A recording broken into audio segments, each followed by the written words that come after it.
Mark Castanedi from Blitz Publications. When's the next one? Well, you know, if you've ever known how we do it, when we come in and we're as successful as we were in this market, we make it an annual event. So we'll be coming back here. Obviously, you know, next place we'd love to go would be Melbourne. Yeah. You know, it's not legalized there, but after such a successful event here, hopefully we can turn that around real quick. I've spoken to Marshall about I'm from Melbourne, so the laws need to be changed, and the government is probably going to be lobbied on the tourism platform because of the exposure. So all the best for that. Thank you.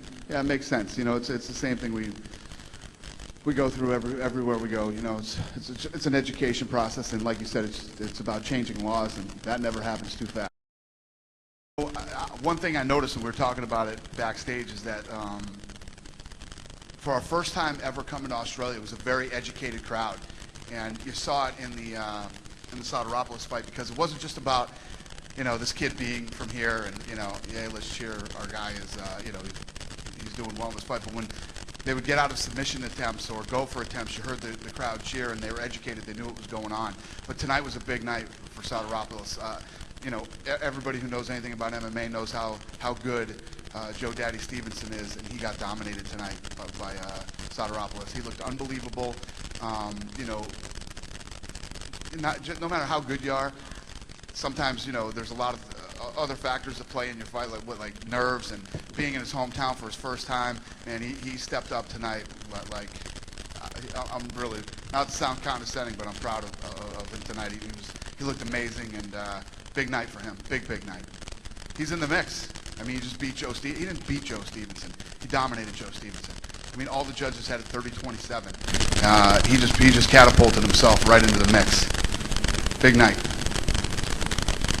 Brad Warder from the Sydney Morning Herald. I was going to ask whether George had earned himself a title shot. George, can you tell me, how do you feel, and do you think you've earned a title shot?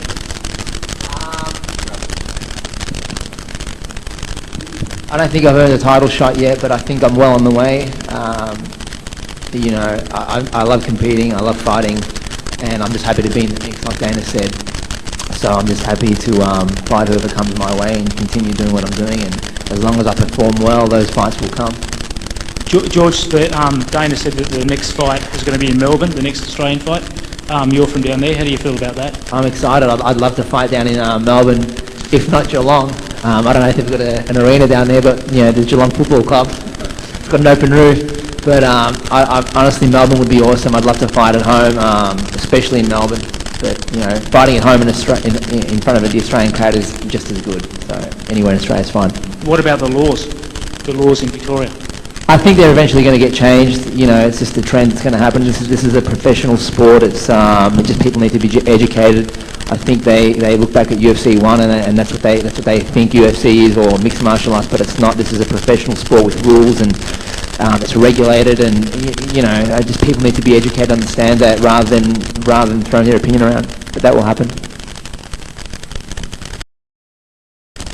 Question for Dana. Dana, the event obviously being on 1HD Live, first time free to air. Of course, the UFC's had a long and very positive relationship with Main Event and, of course, Fuel TV, screening The Ultimate Fighter. I'm interested to know, it was a bit of I suppose, a shock for a lot of people within the broadcast industry that after it being on pay-per-view for so long, that 1HD got this one. Is that something that is going to continue, or and what was the philosophy, just exposing it to the masses, I suppose? Yeah. That's our philosophy everywhere we go, and that's really how we got this thing kick-started in the United States too. I believe that when you move into a new territory or country, and when you expose everybody to it, you know, they'll get into it. We believe in the product that much. We also believe that when you bring a live event, you know, the 20,000 people that were here tonight will leave and infect another 30 or 40 people with what they saw, and it's been proven in all the different places that we've gone. So it was our strategy here too. Dana, just is it wishful thinking to think George may get a title shot in front of a home crowd? He just beat you know, Joe Stevenson. Let him get a couple more fights before we start talking about title fights.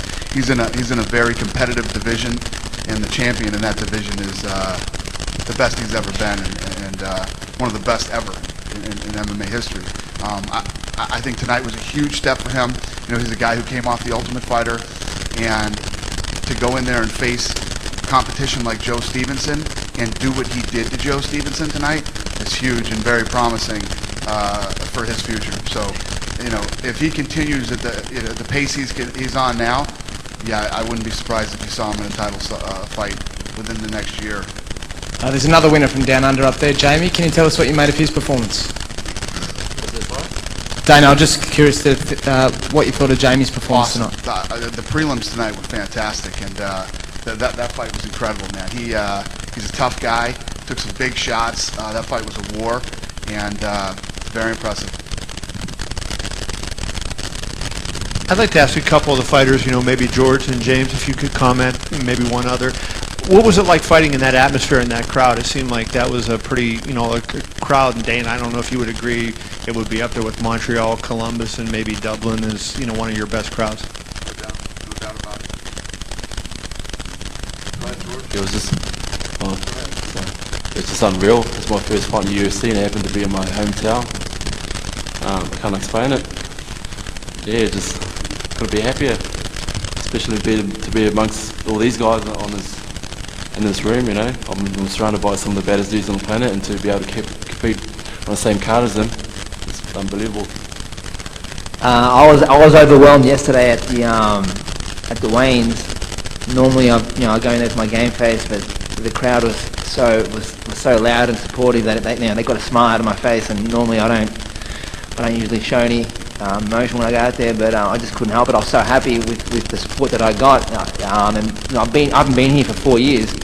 I've only come back periodically, so to see what MMA has become and what the Australian fans know about it, because they are educated and they do like what they see and they love MMA, I was blown away. So I was so happy that I received the reception that I did, because I haven't received that sort of reception in any of my fights. I've always had a good reception when I fought, but nothing compared to what I got yesterday or tonight. I mean, even tonight, after the fight, I couldn't believe it. It was like the best feeling in the world. Plus, like I said earlier, the thing that means the most to me is how educated the crowd is. You know, these guys were loud and energetic and excited, but very educated crowd here in Australia. That goes to show us where the market really is here. Hey Dana, a lot of talk about taking TUF international, but just looking at Bader and George and Christoph up there's obviously a lot of depth still in the American scene that aren't in the UFC, so you're going to try to continue TUF in America as well to keep that education? Yeah, I'll tell you what my goal is and what my ultimate dream is that we have the Ultimate Fighter going on everywhere in every country and continue to grow talent in all these different places. But first we have to take them to, you have to come in and do what we did here in Australia and what we did in the UK.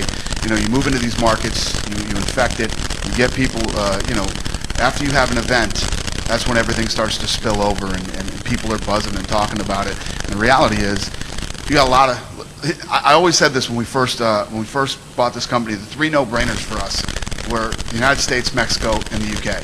You know, traditionally, big fight fans, you know, people who've been into fighting for years, but Australia makes a lot of sense too. A lot of tough guys down here, big guys, men's men, you know, and not a lot of professional sports down here. This is a real sport with real athletes, and you can make real money in this sport. And I think you're going to see a lot of people training in mixed martial arts here in Australia, and I think you're going to see a lot of tough guys coming out of here over the next 5 years. Would you keep those series market specific, or would TUF China also air in America to try to get that exposure? Oh no, we're going to keep it in America. I mean, it'll keep going on strong in America. We just had our best season ever last season, and it was season 10. So yeah, I mean, if you're a fight fan, The Ultimate Fighter is one of the best shows on TV, and it translates well in any country. So like I said, we've locked a couple of countries right now for The Ultimate Fighter, and I like Australia. I think it would be really big here, really big.